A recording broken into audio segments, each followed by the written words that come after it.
wayang. Wayang digerakkan seorang dalang. Selamat pagi dan selamat datang untuk hadirin sekalian.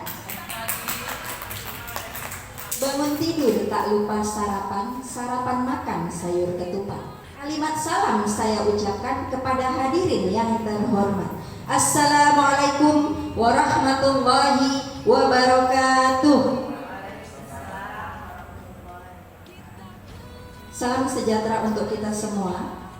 Puji syukur kita ucapkan kepada Allah Subhanahu wa Ta'ala yang telah memberikan kesempatan kepada kita pada pagi hari ini di Aula SMA Negeri 1 Perbaungan dalam rangka mengikuti seminar yang bertema budaya positif. Selamat pagi dan selamat datang yang terhormat Ibu Hijrah Ginting sebagai pengajar praktik, dan yang kami hormati Bapak Ibu guru hebat yang hadir pada pagi hari ini. Baiklah, langsung saja saya bacakan urutan acara pada pagi hari ini. Yang pertama, pembukaan dari protokol. Yang kedua, kata sambutan dari pengajar praktik. Yang selanjutnya yaitu pemaparan materi. Di sini pemaparan materi oleh Ibu Sardora dan sebagai calon guru penggerak. Nah, baiklah, untuk mempersingkat waktu, marilah kita acara yang kedua, yaitu kata sambutan dari Ibu pengajar praktik kita. Kepada Ibu kami persilahkan.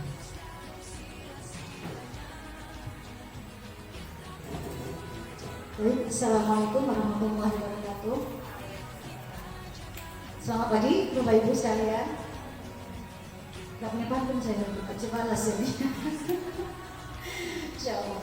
Terima kasih Bapak Ibu yang sudah berkenan hadir di aula kita ini dalam rangka mensupport Ibu kita, CGP kita, Ibu Sardora. Nah, hari ini Bapak Ibu, tema kita adalah tujuan dari perkumpulan kita hari ini, presentasi hari ini, yaitu Ibu Saudara akan menjabarkan tentang visi yang beliau buat, yang sudah beliau persiapkan untuk sekolah kita ke depannya. Nah, jadi untuk membahas visi dan misi ini tadi, kita butuh kerjasama Bapak Ibu. Kita butuh kerjasama, jadi CGP tidak bisa bergerak tanpa support Bapak Ibu sekalian di sekolah ini gitu ya. Jadi seperti Bu Sardora, bagaimanapun hebatnya Bu Sardora, kalau bergerak sendiri nggak jadi apa-apa Bu. Seperti sapu lidi, kalau satu lidi mau dibersihkan apa kita mampunya. Tapi kalau satu lidi bersatu padu menjadi seikat sapu lidi, kita bisa bersihkan halaman sekolah kita ini gitu loh.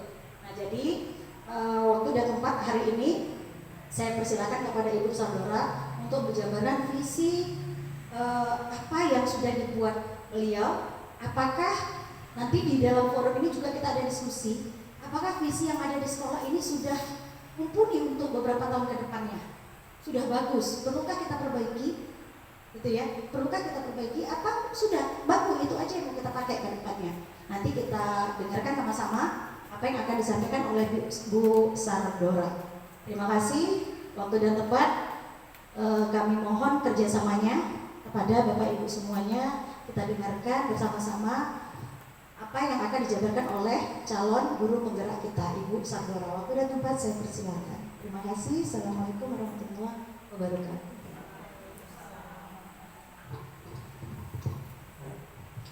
Ibu Siti membeli gunting untuk memotong kain sutra. Terima kasih kepada Ibu Hijrah Ginting atas kata sambutannya. Tepuk tangan dulu. Dan untuk acara selanjutnya, kami persilakan kepada Ibu pemateri kita, yaitu Ibu Sardora, untuk memaparkan materinya yang bertema budaya positif. Kepada Ibu Sardora kami persilakan.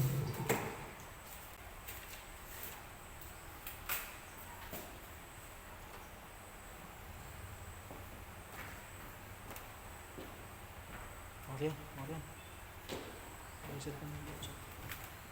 Yang fokus sampai sekarang. Baik, terima kasih kepada Ibu Protokol, Ibu Sukmawati yang sudah memberikan waktu dan kesempatan untuk saya untuk memaparkan materi saya. Tapi sebelumnya saya pun lagi belajar membuat pantun ini karena setiap presentasi pasti ada pantunnya kami. Buah ubi dicampur ragi, jadilah tape untuk buah tangan. Bapak dan Ibu selamat pagi, kucapkan salam, mohon dijawab dengan senyuman. Selamat pagi, salam sejahtera bagi kita semuanya.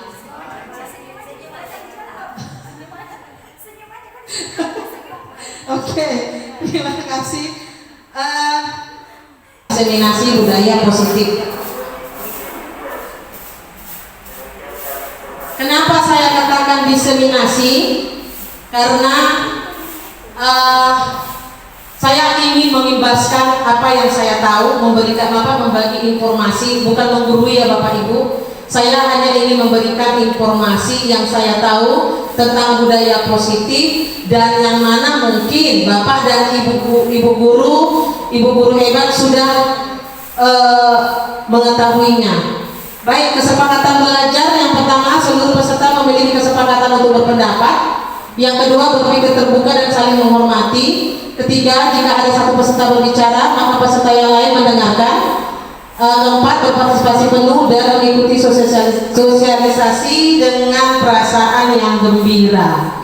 Tujuan pembelajaran saya ini adalah dengan menjelaskan konsep makna disiplin, keyakinan kelas, hukuman dan penghargaan, 5 kebutuhan dasar manusia, restitusi dengan 5 posisi kontrol guru, serta segitiga restitusi dan menerapkannya dalam ekosistem sekolah yang aman dan berpihak pada murid, maka akan mewujudkan budaya positif di sekolah sesuai dengan filosofi Ki Hajar Dewantara. Bapak Ibu, kita senam otak dulu sebentar. Ini apa Bapak Ibu? Nomor 1, coba ada yang tahu? Tai lalat, oke, terima kasih Mem. Pandai. Kemudian udang rebus, iya. Kemudian listrik. Terima kasih. Tenaga listrik. Kemudian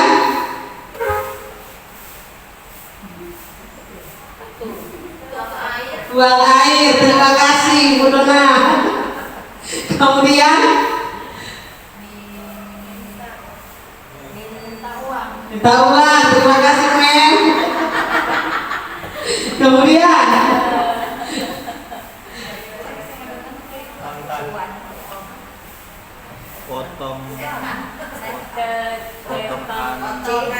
potongan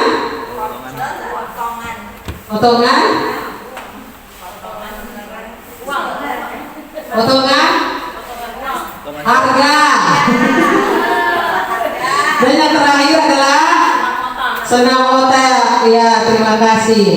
Baik, kita masuk budaya positif. Apa itu budaya positif? Menurut saya budaya positif adalah satu cara yang dilakukan sekolah untuk membentuk karakter murid, guru dalam mewujudkan visi dan misi sekolah. Budaya positif dapat dilakukan dengan pelaksanaan disiplin positif di sekolah.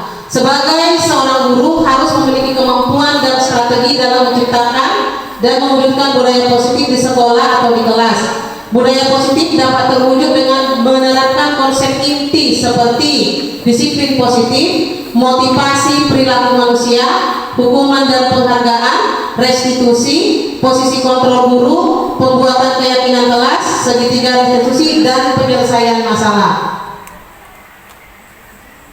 Apabila kita melakukan disiplin positif ini adalah cara yang efektif dalam penerapan disiplin sekolah dengan mengajarkan anak untuk bertanggung jawab dan menumbuhkan kesadaran diri sesuai dengan nilai-nilai kebajikan yang ada di dalam diri anak. Murid akan lebih mampu mengontrol diri dalam melaksanakan setiap tindakan atau perbuatan. Disiplin positif juga membuat anak memahami dan menyadari berdasarkan motivasi yang ada dalam dirinya sendiri atau dari dalam internalnya, bukan karena suatu paksaan, hukuman maupun pujian. Nilai-nilai kebajikan. Menurut Bapak Ki Hajar Dewantara, mengartikan disiplin sebagai bentuk kontrol diri, yaitu belajar untuk mengontrol diri agar dapat mencapai suatu tujuan mulia. Tujuan mulia di sini mengacu pada nilai-nilai kebajikan atau nilai-nilai universal atau prinsip-prinsip mulia yang dianut seseorang. Nilai-nilai ini merupakan payung besar dari sikap dan perilaku kita, atau nilai-nilai ini merupakan fondasi kita berperilaku. Nilai-nilai kebajikan adalah sifat-sifat positif manusia yang merupakan tujuan mulia yang ingin dicapai setiap individu. Salah satunya nilai-nilai kebajikan yang ingin dicapai oleh setiap anak Indonesia yang kita kenal dengan profil pelajar Pancasila. Profil pelajar Pancasila mempunyai 6 elemen. Yang pertama, beriman bertakwa kepada Tuhan Yang Maha Esa dan berakhlak mulia. 2, mandiri. 3, bernalar kritis. 4, berkebinekaan global. 5, bergotong royong. 6, kreatif.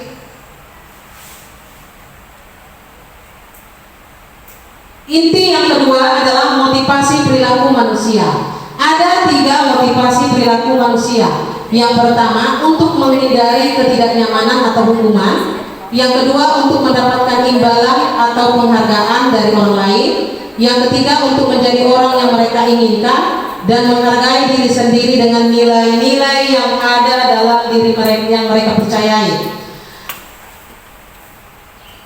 Saat anak melakukan sebuah tindakan berdasarkan motivasi menghindari ketidaknyamanan atau hukuman, serta untuk mendapatkan pujian atau imbalan maupun penghargaan dari orang lain yang menurut mereka penting dan mereka letakkan dalam dunia berkualitas mereka, motivasi ini bersifat eksternal.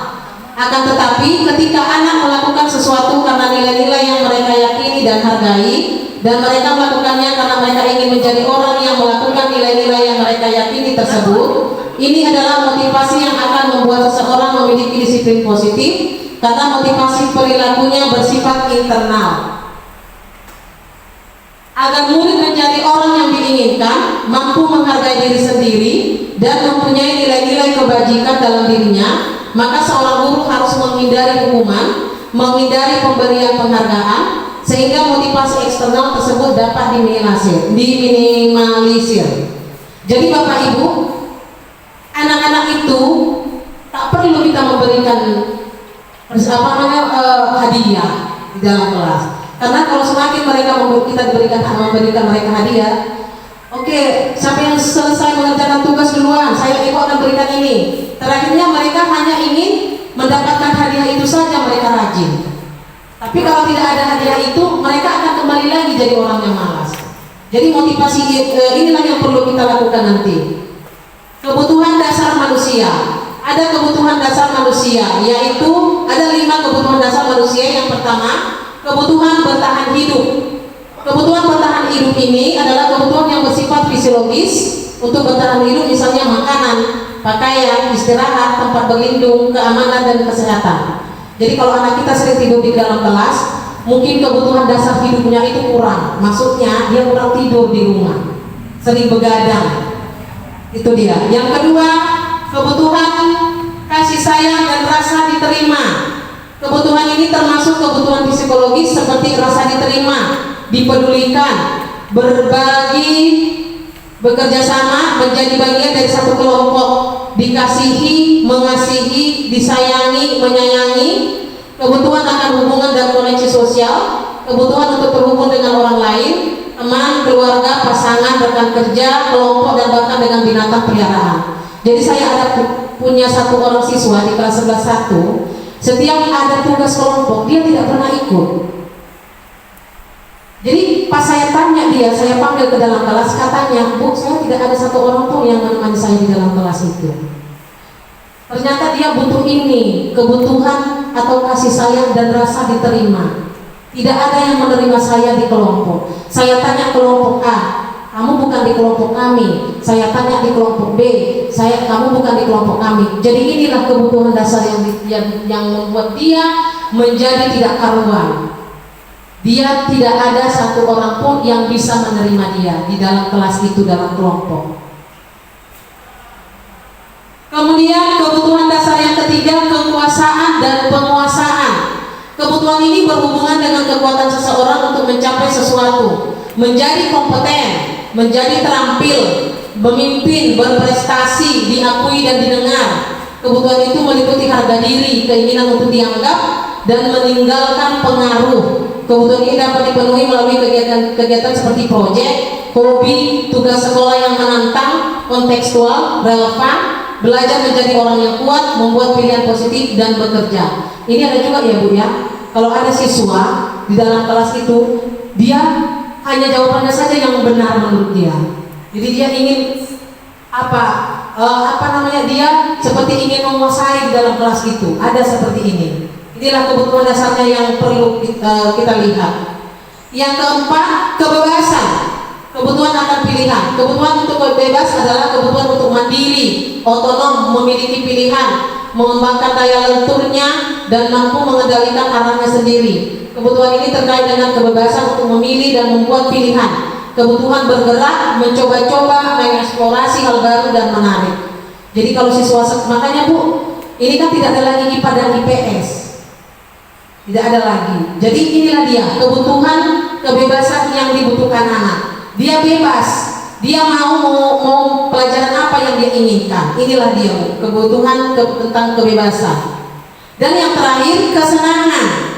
Kesenangan ini adalah kebutuhan untuk mencari kesenangan, humor, bermain, bersenang-senang, bergembira, antusiasme, dan tertawa. Menghubungkan kebutuhan ini dengan belajar. Jadi ada siswa, kalau dia presentasi, kadang dia mau tertawa sendiri kan Bapak Ibu, tertawa sendiri dia. Jadi terkadang kita emosi. Sekarang saya baru mengerti, kita tidak perlu emosi. Ternyata dia membutuhkan ini. Memang dia ada kalanya dia kebutuhan yang kesenangan itu membuat dia terpacu untuk belajar. Baik, berikutnya 5 posisi kontrol. Ada 5 posisi kontrol guru. Yang pertama sebagai penghukum. Seorang penghukum bisa menggunakan hukuman fisik maupun verbal. Orang-orang yang menjalankan posisi penghukum senantiasa mengatakan bahwa sekolah memerlukan sistem atau alat yang dapat lebih menekan murid-murid lebih dalam lagi. Ibu di mana ini? Ibu penghukum tidak? Hei kamu kenapa tugasnya tidak selesai? Berdiri di situ, ya Bu ya. Ada ya Bu ya. Saya pribadi pun begitu. Ya, penghukum, membuat merasa bersalah. Pada posisi ini biasanya guru akan berusaha lebih lembut. Pembuat rasa bersalah akan menggunakan keheningan yang membuat orang lain merasa tidak nyaman, bersalah atau rendah diri. Kenapalah kamu nakku? Kamu tidak sadar ibumu di sana capek loh cari kerja. Coba ibumu di sana panas-panasan, kamu di sini main-main. Membuat merasa bersalah. Terakhirnya kadang anak itu, saya sudah membuat loh Bu. Saya sudah praktekkan ini di dalam kelas. Anak itu menangis. Jadi saya merasa bersalah sendiri. Inilah dia, membuat merasa bersalah. Posisi kontrol ketiga adalah sebagai teman. Guru pada posisi ini tidak akan menyakiti murid, namun akan tetap berupaya mengontrol murid melalui persuasi.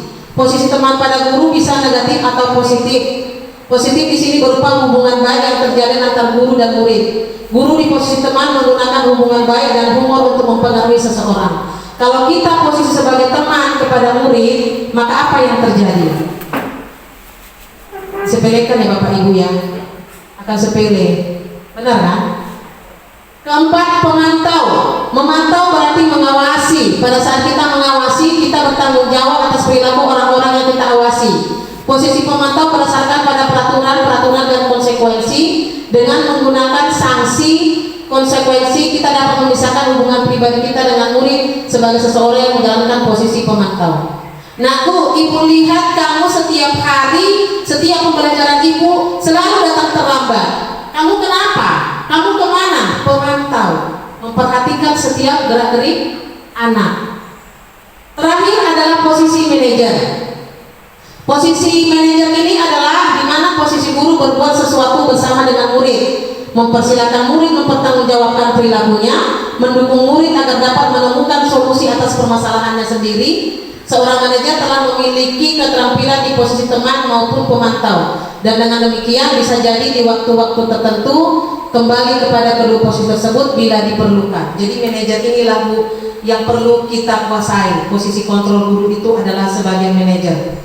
Nah, di antara kelima kontrol tersebut, sebaiknya seorang guru harus memiliki posisi kontrol sebagai manajer, yang mana posisi ini guru berbuat sesuatu bersama dengan murid, mempersilahkan murid mempertanggungjawabkan perilakunya, mendukung murid agar dapat menemukan solusi atas permasalahannya sendiri. Keyakinan kelas. Keyakinan kelas, yang pertama, guru berperan dalam mewujudkan terbentuknya keyakinan kelas, dan keyakinan kelas dibentuk karena adanya kesepakatan antara guru dan murid. Dua, keyakinan kelas berupa pernyataan pendapat dari murid itu sendiri, yang mana pernyataan tersebut mudah dipahami dan diingat murid dan harus diterapkan di lingkungan sekolah dan kelas. Bapak Ibu membuat keyakinan kelas tidak? Membuat tidak? Keyakinan kelas yang kita buat bagaimana Bapak Ibu? Apakah kita buat sendiri atau siswa itu yang mengusulkan? Misalnya yang pertama, buat sendiri, ibu sendiri yang membuat.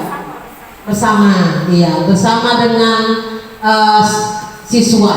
Jadi siswa itu sendiri. Jadi kalau mereka membuat sendiri, mereka tidak akan mengingkari. Ya? Ini sama dengan kesepakatan kelas. Iya, iya, kesepakatan kelas atau keyakinan kelas sama, Bu. Jadi sekarang bukan namanya lagi kesepakatan tapi keyakinan. Jadi yakin anak itu melakukan itu gitu. Keyakinan kelas bersifat lebih abstrak daripada peraturan yang lebih rinci dan konkret. Keyakinan kelas berupa pernyataan-pernyataan universal. Misalnya, yang pertama, tidak boleh bermain HP pada saat pembelajaran, kecuali kalau disuruh, kecuali kalau diberikan perintah oleh guru. Itulah dia kesepakatan kelas. Tidak boleh terlambat dalam pembelajaran, harus berdoa dulu, rapi ke dalam kelas. Itu kesepakatan atau keyakinan. Kemudian keyakinan kelas hendaknya tidak terlalu banyak sehingga mudah diingat. Ini cara-cara, Bu, dapat dipahami oleh semua warga kelas. Keyakinan kelas sebagai sesuatu yang dapat diterapkan di lingkungan tersebut. Semua warga kelas hendaknya ikut berkontribusi dalam pembuatan keyakinan kelas lewat kegiatan curah pendapat. Bersedia meninjau kembali keyakinan kelas dari waktu ke waktu. Jadi setiap hari, Bu, dari keyakinan kelas inilah yang akan menghukum siswa tadi. Kalau siswa berbuat tidak baik atau melakukan ketidakdisiplinan, terapkan lagi keyakinan kelas. Bagaimana keyakinan kelas kita? Baik. Segitiga restitusi. Restitusi adalah proses kolaborasi sedikit lagi ya Bapak Ibu. Kolaborasi yang dilakukan oleh guru dengan murid dengan tujuan murid dapat memperbaiki masalah yang dibuat, mencari solusi dari permasalahannya, melakukan disiplin positif sehingga murid mempunyai nilai-nilai kebajikan dalam dirinya. Ini adalah pengertian dari restitusi. Ada 3 segitiga restitusi, ada 3 sisi dari segitiga restitusi. Yang pertama, sisi pertama menstabilkan identitas. Pada bagian segitiga ini, guru mampu mengubah identitas anak dari yang gagal menjadi sukses. Karena setiap anak yang melanggar peraturan karena dia mengalami kegagalan dan sedang mencari perhatian, dan anak tersebut sedang berusaha memenuhi kebutuhan dasarnya. Nah, kita stabilkan identitas. Bu, kalau anak berbuat salah jangan langsung disalahkan. Bilang saja begini, kamu kenapa melakukan itu, nakku? Bukan mengajari ya, Bu. Kenapa kamu melakukan? Iya, ibu tahu setiap orang itu selalu melakukan kesalahan. Sisi kedua, validasi tindakan yang salah. Suatu tindakan salah dilakukan karena kebutuhan dasar yang tidak terpenuhi tadi. Jadi seorang guru harus mengubah pandangannya dari teori stimulus respon ke cara berpikir proaktif. Sisi yang ketiga, menanyakan keyakinan kelas. Kembali lagi ke keyakinan kelas. Membuat keyakinan kelas ketika identitas sukses telah tercapai dan tingkah laku yang salah telah divalidasi di langkah kedua, maka anak akan siap untuk dihubungkan dengan nilai-nilai yang dipercaya dan berpindah menjadi orang yang diinginkan. Tujuan ketiga tahapan segitiga restitusi ini adalah menjadikan murid mampu bertanggung jawab dan mandiri. Dia yang berbuat, dia yang menyelesaikan permasalahannya. Kesimpulan terakhir, budaya positif di sekolah bisa terlaksana yaitu tidak lepas dari kolaborasi semua warga sekolah dan pelaksanaan keyakinan kelas yang harus disepakati dan dijalankan oleh seluruh warga sekolah. Dengan terbentuknya budaya positif di sekolah, maka sesuai dengan filosofi Ki Hajar Dewantara, yaitu pendidikan yang berpihak pada murid serta memiliki profil pelajar Pancasila, serta menuntun murid dan menumbuh kembangkan potensi murid sesuai dengan kekuatan kodrat yang ada ada pada murid, sehingga nilai-nilai kebajikan yang ada pada murid dapat terwujud dengan baik. Itulah dia Bapak dan Ibu. Kalau ada pertanyaan atau kita sharing sebentar 10 menit atau 5 menit, silakan Bapak dan Ibu. Terima kasih. Ada?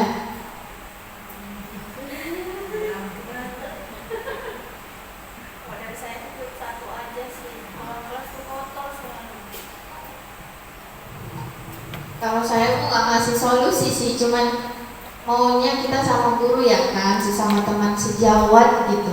Kita saling sama-sama menyadari sama siswa itu sebelum kita mulai pelajaran di kelas itu sampah sih Bu. Apalagi kalau kita habis istirahat kan, itu tisu, plastik minum, itu berhamburan Bu semua di dalam kelas. Mereka belum sadar sih, kalau nggak disadari langsung tadi sama gurunya yang mau masuk, pasti kita selalu ih banyak banget ini sampahnya yo.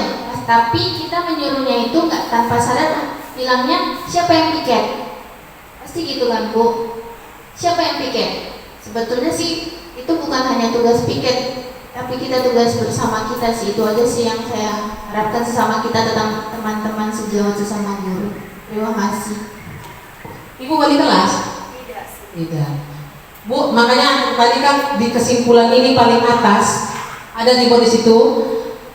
Pelaksanaan keyakinan sekolah harus disepakati. Kemudian adanya kolaborasi semua warga sekolah. Jadi ibu boleh berkompromi dengan wali kelasnya, membuat untuk kesepakatan kelas.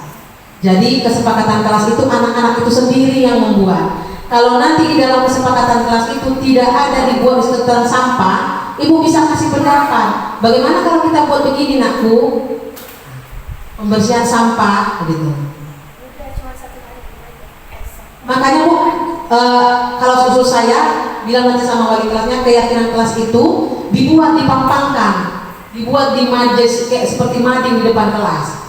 Jadi nanti kalau misalnya ada ini, ada sampahnya, panggil anak-anaknya, apa kesepakatan kelas kita nakku, gitu saja Ibu, pasti mereka begini.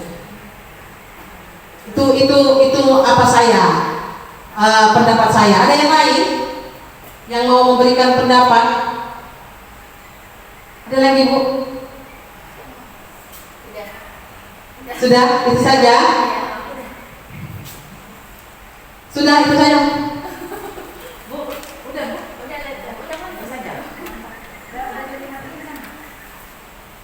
Baik, Sedang Bedagai Kampung Melayu, Pantai Cermin tempat wisatanya. Terima kasih Bapak dan Ibu atas segala waktu dan kehadirannya. Selamat siang. Burung Nuri di ranting cemara sedang memberi makan anaknya. Terima kasih kepada Ibu Sardora yang telah memaparkan materinya. Siang hari makan kuaci, makan bersama Ibu Asi. Usai sudah seminar hari ini, cukup sekian dan terima kasih. Assalamualaikum warahmatullahi wabarakatuh. Saya Sukmawati, guru dari SMA Negeri 1 Perbaungan. Dalam hal ini akan merefleksi hasil dari seminar yang berjudul Budaya Positif, di mana pada saat saya mengikuti seminar tentang budaya positif ini sangat banyak sekali manfaat yang saya bisa ambil untuk saya terapkan dalam proses belajar mengajar di kelas. Di mana yang saya soroti pada saat saya mengikuti seminar tentang budaya positif ini adalah yang pertama 5 kontrol guru, yang kedua restitusi, yang ketiga keyakinan kelas, dan yang selanjutnya adalah hukuman. Nah, ternyata dari kelima hal ini yang paling saya soroti di sini, yang membuat saya sadar selama ini adalah membuat keyakinan kelas. Nah, ini sangat bermanfaat bagi kelas tersebut sehingga anak-anak didik kita itu tidak dipaksa untuk menjalankan peraturan yang mereka buat, tetapi karena mereka sendirilah yang membuat peraturan-peraturan tersebut sehingga dinamakan keyakinan kelas. Jadi mereka itu bisa memilih dan mengembangkan dan berpikir kritis sehingga bagaimana mereka itu sesuai dengan yang ingin mereka terapkan dalam kehidupan di kelas. Nah, selanjutnya mengenai hukuman. Nah, di sini ternyata saya selama ini salah. Salahnya pada saat siswa salah saya langsung menghukum, dan seharusnya di dalam budaya positif ini saya harus menerapkan di mana siswa itu menyadari kesalahannya, tidak untuk dihukum, tetapi guru ini sebagai manajer berkolaborasi dengan siswa untuk menyelesaikan persoalan siswa dengan cara memfasilitasi atau memberi arahan kepada siswa tersebut, di mana siswa bisa merasa memiliki harga diri yang tinggi, dan juga guru bisa langsung memotivasi siswa di mana yang harus diperbaiki dari kesalahan-kesalahan tersebut. Terima kasih, dan itulah saja refleksi yang bisa saya sampaikan pada saat saya mengikuti seminar yang berjudul Budaya Positif, yang di mana narasumbernya adalah Ibu Sardora, SPD, MPD. Terima kasih. Apa kabar hari ini? Ya. Baik, sebelum kita memulai pembelajaran kita, Ibu ingin kita membuat dulu tentang keyakinan kelas. Ya. Pernah mendengar keyakinan kelas? Belum pernah. Kalau kesepakatan kelas? Pernah. Kesepakatan kelas atau keyakinan kelas itu sama. Apa tujuannya kita melakukan keyakinan kelas? Coba. Apa tujuannya kita melakukan keyakinan kelas?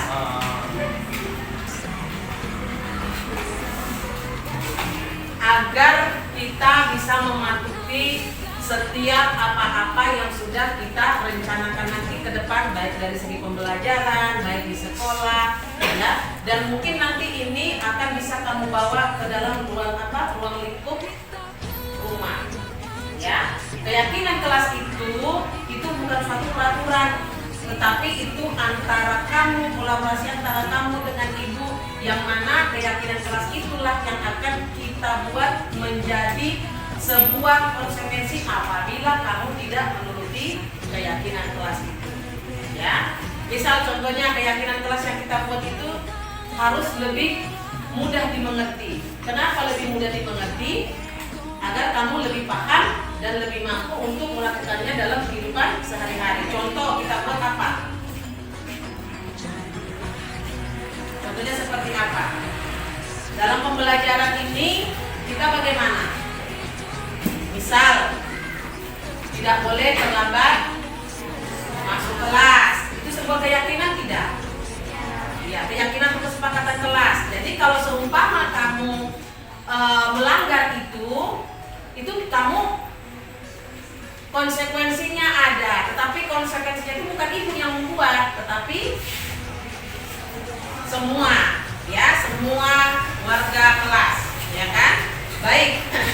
Nah, keyakinan kelas itu bukan hanya ibu saja yang membuat, tetapi antara ibu dengan kamu, ya kan? Jadi semua orang itu nanti harus mempunyai pendapat masing-masing apa keyakinan kelas yang akan kita buat di dalam kelas kita ini. Biar kelas kita ini yang pertama itu disiplinnya kuat, kemudian pembelajarannya itu lebih menyenangkan, tidak ada yang siswa yang suka-sukanya saja gitu, ya.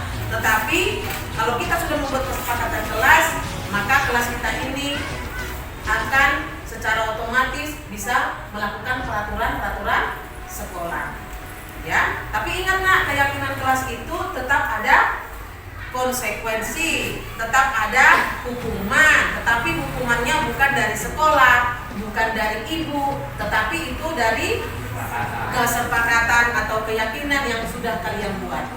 Bisa ya? Oke, baik.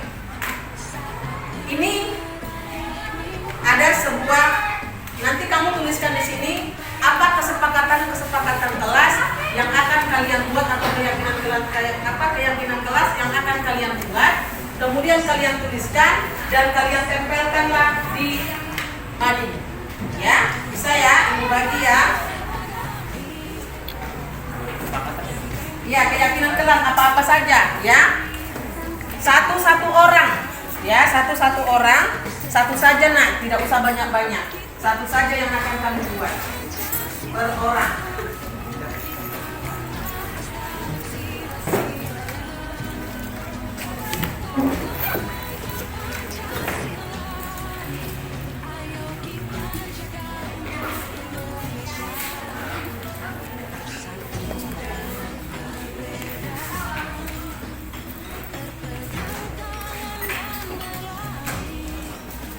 Silakan ditulis, kemudian tempelkan di mading.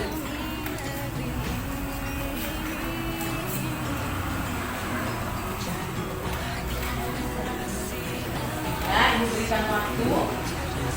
Setelah itu, silakan kamu tempelkan di mading dan kita akan melihat apa kesepakatan kelas yang akan kamu buat nanti di kelas kita.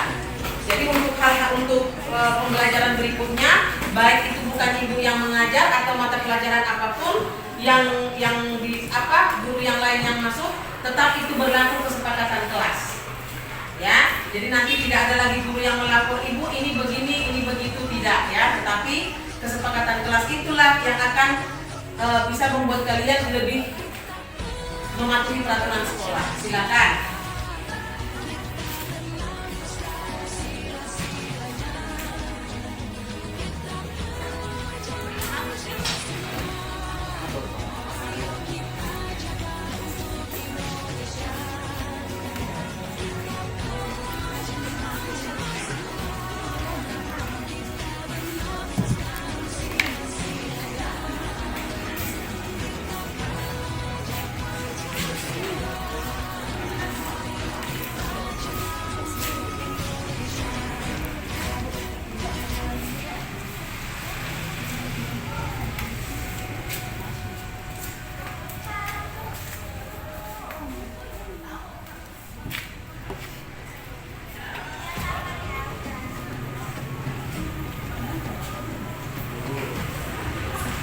Jika sudah, silakan ditempel di depan, ya.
Baik, ini adalah kesepakatan kelas atau keyakinan kelas yang sudah kita buat. Ya, tidak boleh memasuki sepatu ke dalam kelas, menjalankan piket sesuai dengan jadwal yang telah ditentukan, dilarang memakai sepatu di dalam kelas, dilarang bermain HP ketika sedang melangsungkan pembelajaran di kelas. Ya, saat ketok piket jangan datang terlambat.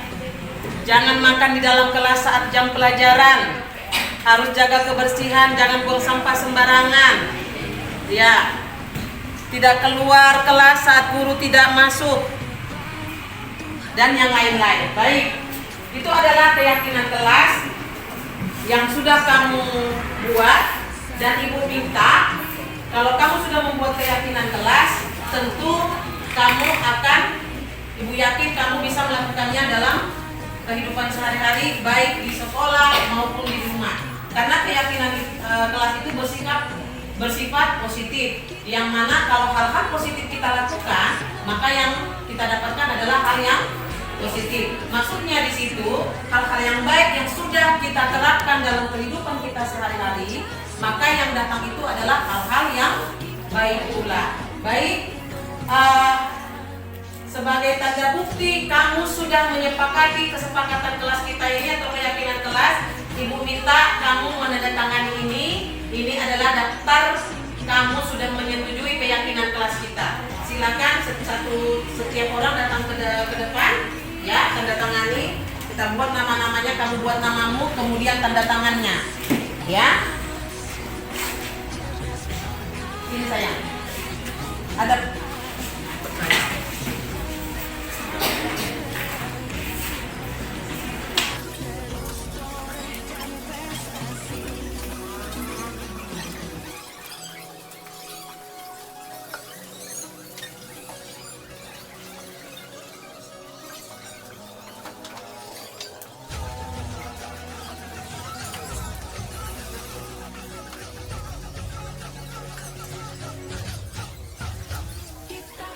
Baik, demikian keyakinan kelas yang sudah kita buat. Ibu berharap nanti untuk kedepannya kamu bisa melaksanakan itu di dalam sekolah kita, di dalam kelas kita, agar tercipta pembelajaran yang lebih menyenangkan, yang lebih baik lagi, ya. Terima kasih anak-anak ibu. Silakan pulang dengan sukacita dan cepat pulang ke rumah. Semoga sampai di rumah kamu tetap dalam keadaan sehat dan dilindungi oleh Tuhan. Terima kasih, selamat siang.